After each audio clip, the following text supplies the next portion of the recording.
In a quiet valley surrounded by towering mountains, there lived a revered Zen master named Ryo. His small, simple hut, nestled near a clear, flowing river, was a sanctuary for those seeking wisdom. The master lived a life of minimalism, finding joy in the gentle rustle of the wind through the trees and the soft glow of the moon that illuminated the valley each night. Ryo's reputation as a wise and compassionate teacher had spread far beyond the valley, drawing many visitors. Despite his humble surroundings, he always welcomed anyone who came to his door, offering them a cup of tea and the warmth of his presence. One evening, as the master was meditating under the stars, a thief crept into his hut. The thief, hoping to find something valuable, was disappointed to discover that the master owned very little: a worn-out mat, a small table, and a few old books. As he rummaged through the hut, his frustration grew. Hearing the commotion, Ryo rose from his meditation and quietly entered the hut. The thief, startled, turned to face the master, who looked at him with calm, untroubled eyes.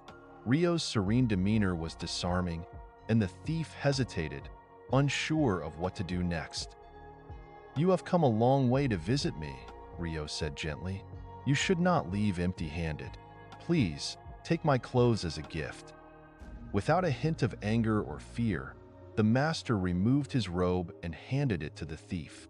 The man stood there, stunned, unable to comprehend the kindness being shown to him. Yet, with greed overcoming his surprise, he took the robe and fled into the night, disappearing into the darkness. Ryo watched the thief vanish into the forest, a slight smile on his face. The night air was cool against his skin, but he felt no discomfort. Instead, he stepped outside and gazed up at the full moon, its light bathing the valley in a soft, ethereal glow. "Poor fellow," Ryo whispered to himself. "I wish I could have given him this beautiful moon." The master then returned to his meditation, his heart as tranquil as the river that flowed nearby. The thief had taken his robe, but Ryo's inner peace remained untouched, shining as brightly as the moon above.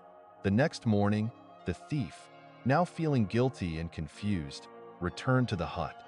He had expected anger, perhaps even retribution, but instead, he found the master sitting peacefully by the river, as if nothing had happened.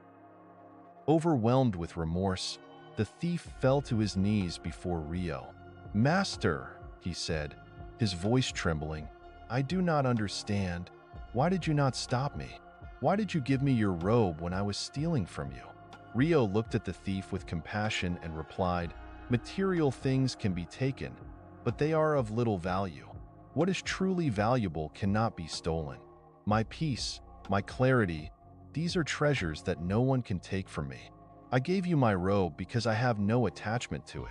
But what I wish I could have given you is the peace that fills my heart." Tears welled up in the thief's eyes as he listened to Ryo's words. In that moment, he understood the emptiness of his actions, the futility of seeking fulfillment through possessions. The thief bowed his head, feeling a profound shift within him, a realization that true wealth is not found in what we own, but in the peace and clarity we carry within. "Master," the thief said, "I wish to learn from you. Teach me how to find this peace." Ryo nodded, welcoming the thief as a student. Together, they sat by the river, the master's gentle guidance leading the former thief toward the path of inner wisdom. As the days passed, the thief's heart began to transform, shedding layers of greed and fear. He learned to let go of his attachments, finding joy in the simple beauty of life. And each night, as he gazed at the moon, he remembered the master's lesson, that the light within can never be stolen, for it is a reflection of the eternal peace that resides in all of us.